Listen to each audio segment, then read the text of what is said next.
Hello YouTube, this is Morgan Airspeed Prime here with my next Avatar news update video. So this is going to be sort of the reaction, discussion to what happened at the Braving the Elements San Diego Comic-Con 2024 panel. So I'm recording this pretty much an hour after the panel has ended. I waited an hour just to see if anything came out, because I want to do it as a bit of an initial reaction thing, because obviously, like, if we waited long enough, we'll maybe hear everything. But the idea of what do we actually know immediately upon finishing the panel versus what actually was said, because the communication surrounding these panels is often probably the biggest problem. Most of the time there usually is some piece of news, and as you probably see from like the thumbnail and stuff like that, there is, but there's not a huge amount of news. And how was it communicated? And the reality of it is that the news here doesn't actually come from the panel. The news is that Dark Horse on their own website put up the listing for the Mako comic, The Mystery of Pencheon Island, and we actually don't really know much of what was actually talked about at the panel itself. They had a full hour. They had a full panel lineup here. They had Braving the Elements hosts, of course, Janet Varney, Dante Basco. They had Michaela Murphy, Greg Baldwin, voice of Toph, and Iroh. And then they also had Cara O'Neill from Dark Horse, as well as Isabella Butcher from Avatar Studios, the creative executive. So because she was added onto the panel kind of last minute as well, there was maybe a sense of like, oh, why do they have her on? Especially like unannounced prior to a few days ago, unless they're actually doing something. Right now, I have no idea if she actually spoke during the panel. She probably did somewhere along the line, but I don't know where.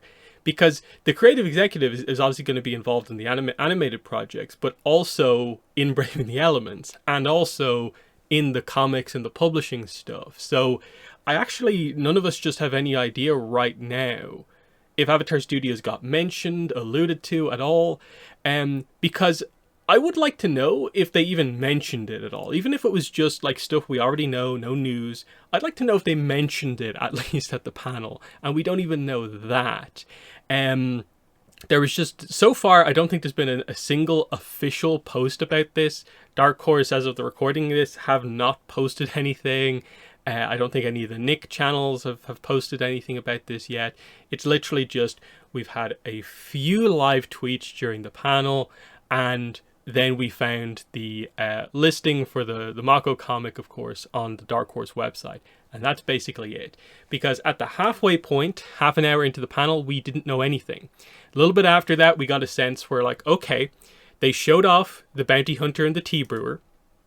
This comic, of course, which is out next month. So in a way, it's not super notable to highlight at one of these panels from a news perspective.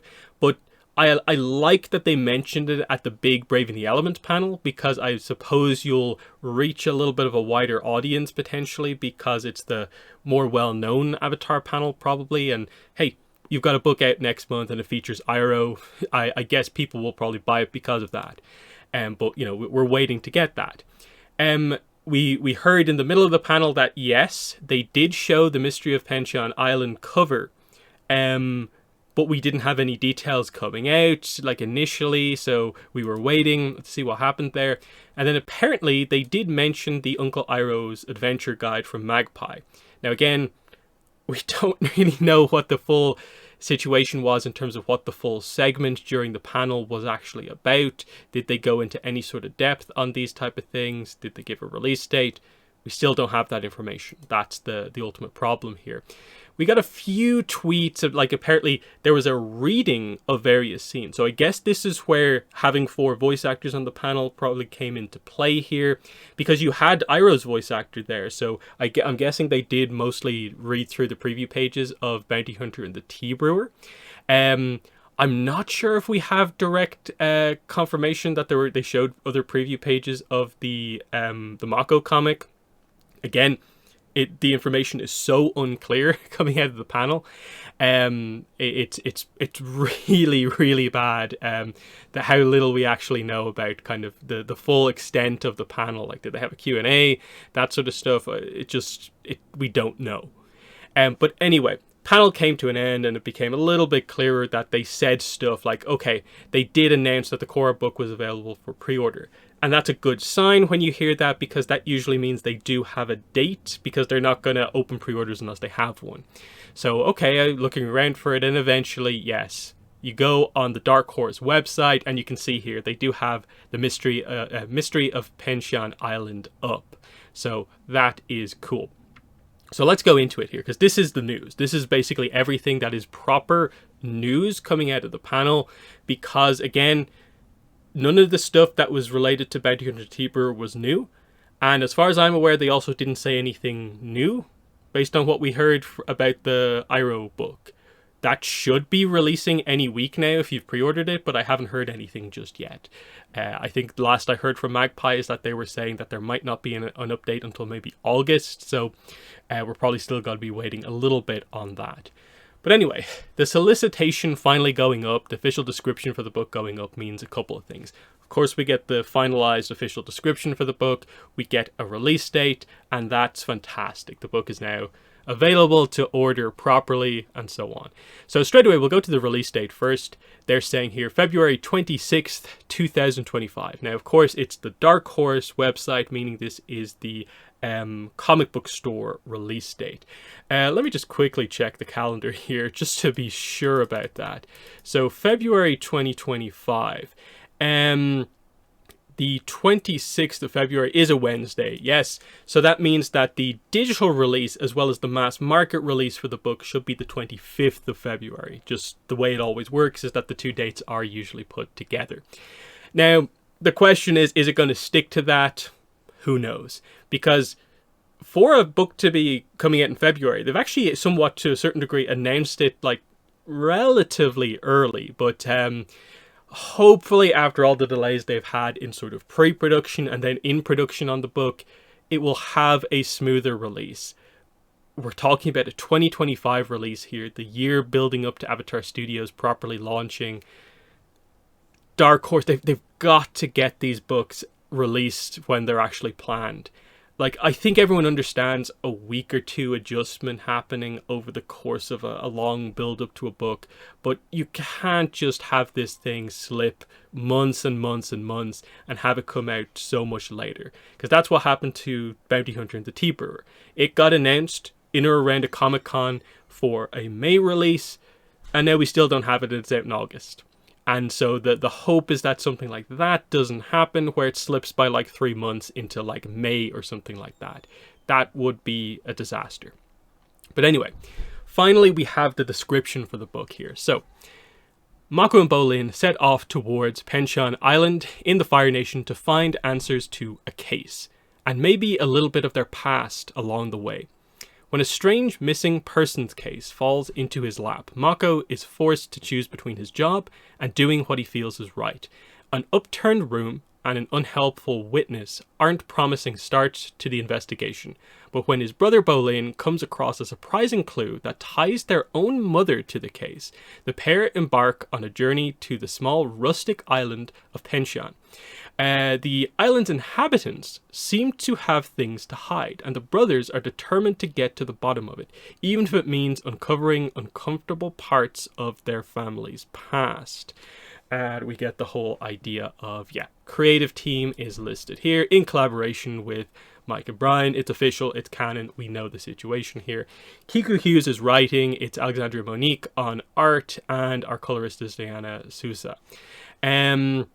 So, 80 pages, meaning we'll have 72 pages of actual content in the book, like all of the other one-shots that we've got previously. But this is, of course, the first of 3, at least right now, confirmed Korra one-shots that are coming. Maybe in the publishing panel tomorrow they might tell us who the next character is, but I wouldn't want to push my luck too much on the Korra comic information. It feels like a wonder that we've got this much information at this point.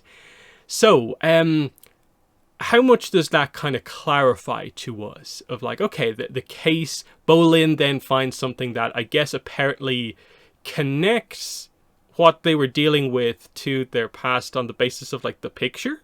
So is it that they find a copy of the picture in the hands of someone else, or is it that they what way could this possibly kind of work? I'm assuming it's maybe that, but then who would have a copy of their family portrait here? Like, you'd assume that maybe if there's anything, it's maybe a picture of the mother when she was younger, because of course the backstory we have on Mako and Bolin's parents is that we know San lived in Ba Sing Se and left his family to try and make a better life for himself. And we got the sort of backstory in like book 3 on that. And it was in Republic City that he met Naoki, who is the name of the mother. The mother comes from the Fire Nation, so the question is probably like, okay, I'm guessing Penshan Island is her home island. And the idea probably is, why did she leave to go to Republic City? You understand San coming from like the lower ring, you know, the lower rings of Ba Sing Se. That's not great. In most eras of the Earth Kingdom, that is never a great place to live. A fire island, that can be like, you know, anywhere from like really good to quite obscure. You know, how was her life? What are we doing here? It's rustic, okay, so maybe not super well off. It's small, but doesn't seem like borderline uninhabited. So what's going on here? Why are there so many mysteries surrounding this? And then uncomfortable parts of their family's past. So is this going to address stuff like, say, why maybe what, like, were San and Naoki targeted by the mugger? That's what we know. Like Mako believes it to just be a mugging where his parents were killed. But are we going to find out that maybe they were more targeted because of something that relates to either Naoki's past specifically or both parents' past, and that's maybe why they were cut down? Who knows? There's certainly some fascinating stuff. Like, we've always been super invested in what this book is about because of just the simple detail of the burning picture of their family on the cover. So eager to see what exactly happens here, because we've always wanted, I think, more information on this, and I like that, you know, both brothers are involved. I like that I guess we're going to get a bit of an emotional reaction here of like Mako I guess going off a little bit on a mission on his own. Maybe he doesn't have permission to go in this, but he feels he has to because it relates to his family. And are we going to see a more emotional Mako in this book dealing with that? And then how's Bolin going to be in the middle of all of this? Might we see a little bit of a role reversal between the brothers? That Mako's the more like dramatic, kind of intense one as things are going on here, and Bolin maybe has to keep the usually kind of somewhat calm Mako in check. That'll be interesting to see what exactly happens here. I'll bring up the fact that we did get preview pages at New York Comic Con last year. Again, did they show these pages in color at the panel? I don't actually know, but these are the older pages that we have here. So, of course, I guess this relates to, from context of the book, it's an unhelpful witness. So I'm guessing that's kind of what's going on here, is that these kids are the witnesses to whatever has happened. And Mako tries to make a connection here. Their mother comes in and almost doesn't want this like investigated like at all. But they go ahead and kind of have to do something here. So Mako's kind of invested in what's going on. I guess Bolin follows him, and Bolin ends up being the one who finds the opening to the case or something like that. We still probably don't have the best sense exactly for kind of what exactly is going on here, but you know, at least we have some sense for a little bit more context of what's happening here. It's hard to properly make out what the kind of situation is here, because especially like, okay, the visuals on the cover, it's like, okay, a bit of a stormy island, fire island. They arrive by boat. Is there something specific about this boat? Who knows? But that's probably as much speculation as we can realistically do for now, until we probably get preview pages properly for this that include maybe a little bit more. So that's that. And otherwise, like I said, we don't really have too much of a sense for what actually happened over the course of most of the panel. Are there bits of information that we didn't get? Was there just no other information apart from this? Did they mention any other books or anything like that? And then the weirdness in this, to a certain degree, is we have a publishing panel. We have a literal Avatar publishing panel tomorrow. Why did they do the publishing stuff here? Like, I get it. You had Cara O'Neill and also Isabella Butcher at this panel. They can talk about this stuff, but you have the same time tomorrow. Now, admittedly, I guess the guests switch around where you have both novel authors. It's more of a novel lineup on the publishing panel tomorrow. You also have someone from like Webtoons on it. But we still would be expecting news there. They didn't. The one thing you would say about this is that they talked about the sort of already announced books, in that we already had the cover for this, the title. We were literally just waiting for a release date and a description. So the attention in terms of the publishing panel now goes to, are we going to get the next Avatar one-shot? So basically the follow-up to Bounty Hunter and the Tea Brewer. Like, what character is it going to be about? That pretty much has to be announced here. I'd be kind of surprised if it wasn't. Dark Horse probably do have the option to maybe announce other stuff if they maybe have that going on. We'd maybe be hopeful for them to finally confirm, Roku Book 2. Given that you're going to have Randy Rabai there, and he's been asked and has evaded the question a few times in interviews, like to avoid just directly saying there's a Roku Book 2, even though there probably is. Will Magpie say something about another book here or not? Who knows? There's still room for news, but obviously it's all going to be publishing stuff tomorrow. But yes, I would be expecting some news tomorrow. So otherwise, I guess that pretty much brings the video to an end. Podcast panel, not super great.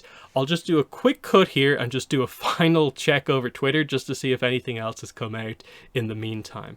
Okay, after a quick check, yep, nothing else I think has come to light. I guess we'll see if in a couple of hours maybe something else happens. Obviously, I'll probably do a video after the publishing panel tomorrow. So if there is anything else from this panel that maybe drops in the meantime, I will cover it tomorrow. And we'll probably be doing a stream over the weekend where we can talk about all the Comic-Con information that does or doesn't drop, I suppose. But yes, in the comments here, let me know what your thoughts are. I suppose mainly on the fact that we finally have the official full reveal for the Mystery of Henshan Island. What are your thoughts on the description? How it relates to like preview pages and stuff like that? Thoughts on like the date? But I suppose the other thing is probably just the severe lack of communication and information from the panel. But otherwise, yes, that's been the video. Thanks for watching, and bye.